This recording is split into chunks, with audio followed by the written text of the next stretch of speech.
அகிலமெங்கும் உள்ள தமிழ் நேயர்கள் அனைவருக்கும் பரம்பரை ஜோதிடர் உங்கள் மனோ பாலாஜியின் அன்பான வணக்கம்.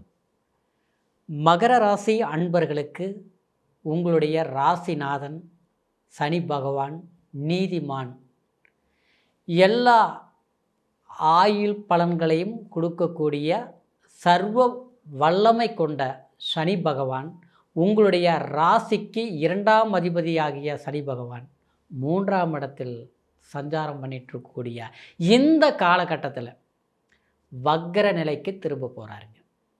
அப்போது இந்த ஜூலை மாதம் 13ஆம் தேதியிலிருந்துங்க வரக்கூடிய நவம்பர் மாதம் 27ஆம் தேதி வரைக்கும் வக்கரகதி இருக்கக்கூடிய இந்த காலம் உங்களுடைய ராசிக்கு எப்பேற்பட்ட பலன்கள் கிடைக்கப் போகுது அப்படிங்கிறத பற்றி தாங்க இந்த பதிவில் நாம் இப்போ பார்க்க போகிறோம். ஃபஸ்ட் டைம் பார்க்குறவங்களா இருந்தீங்கன்னா சப்ஸ்கிரைப் பண்ணி பெல் பட்டன் அழுத்தி ஆல் ஆப்ஷன் கொடுங்க.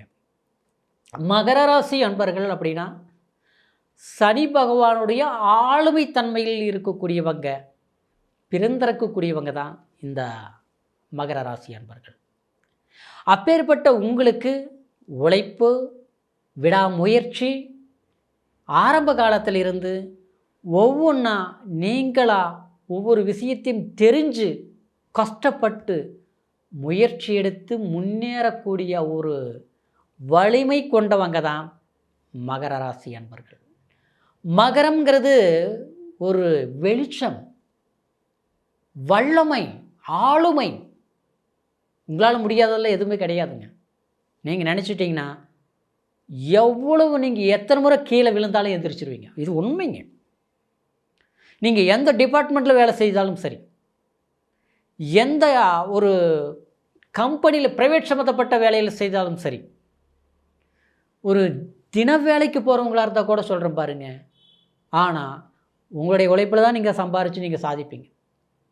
அடுத்தவங்க சப்போர்ட்டெல்லாம் உங்களுக்கு அடிபடையாதுங்க.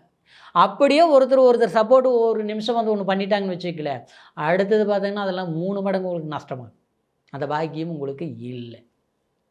ஏன்னா சனிங்கிறது நீதிமான். அவர் உங்களுக்கு ஆட்சியாக இருப்பார். அதை விட செவ்வாய் உங்களுடைய ராசியில் உச்சமடைஞ்சிருப்பார். ஆக்ரோஷங்க உங்களுக்கு எது வேணாலும் பார்க்கலாம், எதுக்கும் பயந்துக்க மாட்டீங்க.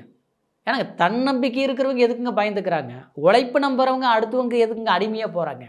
அதனால தான் உங்ககிட்ட அவ்வளோ இது, சரிங்களா? ஆனால் அப்பேற்பட்டவங்க நேருக்கு நேர் யாரும் உங்களை எதிர்க்க மாட்டாங்க. ஆனால் மறைமுகமாக மோசங்கள், பூர்வீகம் சொத்து இருந்ததுன்னா கண்டிப்பாக 10 பைசா நீங்கள் ஏமாந்துருப்பீங்க. கொஞ்சமாக அது ஏமாறாமல் இருக்க மாட்டீங்க. அடுத்து அன்பாலேயே உங்களை சாதித்து பிடிங்கிருப்பாங்க. அதே மாதிரி ஒரு இடத்துல நீங்கள் வேலை செய்கிறீங்கன்னு வச்சுங்களேன், நைஸாக பேசியே உங்கள்கிட்ட வேலை வாங்கிக்குவாங்க.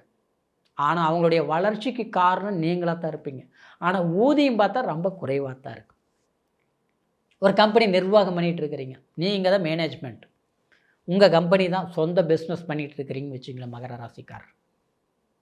ஆனால் கடுமையான உழைச்சிருப்பீங்க. ஆனால் சமீப காலமாக இந்த ஒரு 7 வருஷத்துக்குள்ளே பார்த்தீங்கன்னா எல்லாமே நஷ்டம். சிலர்லாம் பார்த்தோம்னா எல்லாமே முடிஞ்சு போச்சுங்க, எல்லாமே லாஸுங்க, கடன்காரன் ஆகிட்டுங்க, கஷ்டப்பட்டுருக்கிறேங்க. எல்லாமே என்னுடைய வாழ்க்கையில் சிறுகாக சம்பாரித்து கஷ்டப்பட்டு ஒரு பொசிஷனுக்கு ஆனால் ஒரு உச்சியிலிருந்து இப்போ நான் மறுபடியும் கீழே சறுக்கி விழுந்துட்டேன். புது வாழ்க்கை வாழ்கிற மாதிரி இருக்குதுங்க. புது வாழ்க்கை வாழ்கிறதுக்கு பிரச்சனை இல்லாமல் இருக்கணும் இல்லையா? நம்மளை பாட்டில் விட்டுட்டாங்கன்னா உழைச்சி கஷ்டப்பட்டு சம்பாரித்து நம்ம சாதிச்சுக்கலாம், அது வேறு விஷயம். ஒரு வேலைக்கு போய் கூட சமாளிச்சுக்கலாம். ஆனால் ஏற்கனவே பிரச்சனை சிக்கிட்டோம். சிக்கலுங்கிறது என்ன? பதில் சொல்லணும். ஒரு கௌரவங்கிறது நமக்கு இருக்குது, நம்மளுடைய பேர் ஒரு நேம் இருக்குது. ஏன்னா மகர ராசிக்காரர் எப்படி இருந்தாலும் அப்படி தான் இருப்பீங்க. அப்பேற்பட்டவங்க இன்றைக்கி நம்மளுடைய தன்மானத்துக்கு ஒரு களங்கம் வரும்போது அதிலிருந்து எப்படி மீண்டு வரும்? ஆகணும் இல்லையா? தன்மானத்தை விட்டு கொடுக்கக்கூடாது இல்லைங்களா?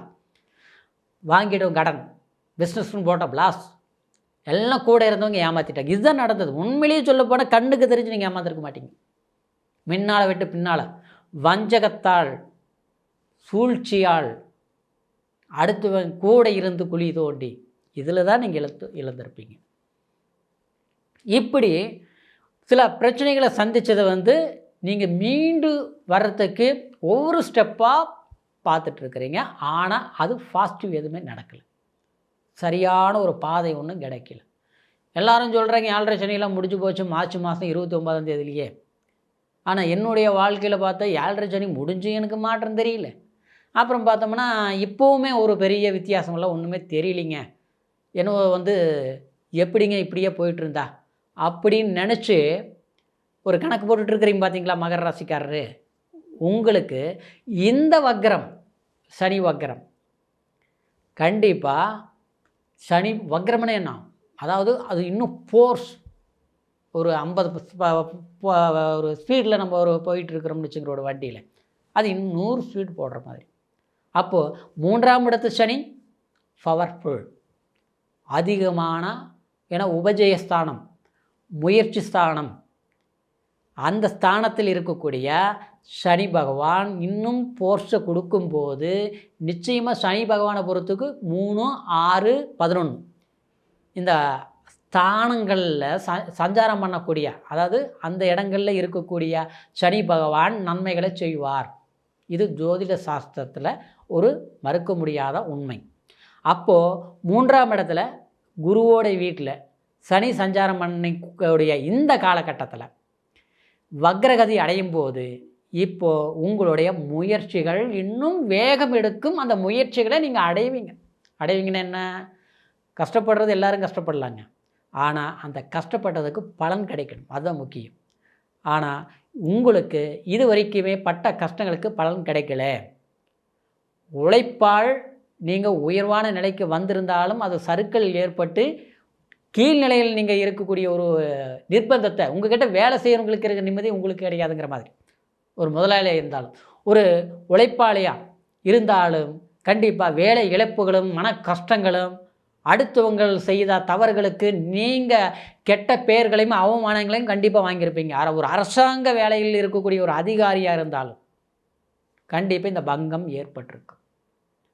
அப்படி அதில் தப்பிச்சிருக்கிறீங்கன்னா உங்களுடைய முழுமையான திறமையினால், சரிங்களா, ஏற்கனவே எடுத்த நல்ல பேர்னால தப்பிச்சிருந்தாலும் மனசுக்கு திருப்தி இல்லாமல் தான் வேலை செஞ்சிட்ருப்பீங்க.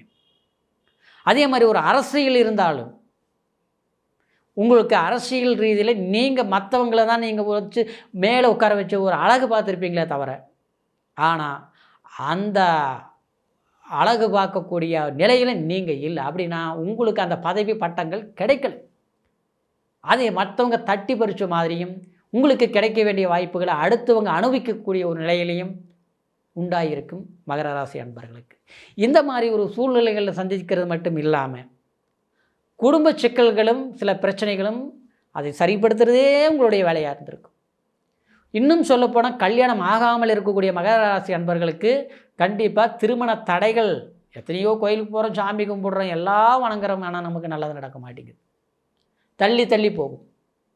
வீடு கட்டலாம்னா கட்டி முடிக்க முடியல, பாதியில் நின்று போச்சு. இடம் வாங்கலாம்னா கிரையம் பண்ண முடியல, அதுக்கு கட்டின பணம் திரும்பி வர மாட்டேங்குது. இன்றைக்கி நம்மளை பார்த்து அடுத்தவன் ஆரம்பித்ததை எல்லாம் முடிச்சுட்டானுங்க. ஆனால் நாம் ஆரம்பித்தவங்க அன்னையிலேருந்து பாதியிலேயே நின்றுட்டு கிடக்குது, பார்க்குறதுக்கு சங்கடமாக இருக்குது. ஆனால் இருந்த பணமும் செலவாகி போச்சு, வேலையும் முடிக்க முடியல. இப்படி எல்லா விதத்துலேயும் பிஸ்னஸ்லேருந்து சூழ்நிலேருந்து எல்லாமே மகர ராசிக்காரருக்கு இதுதான் அனுபவிச்சுட்ருக்கிறீங்க.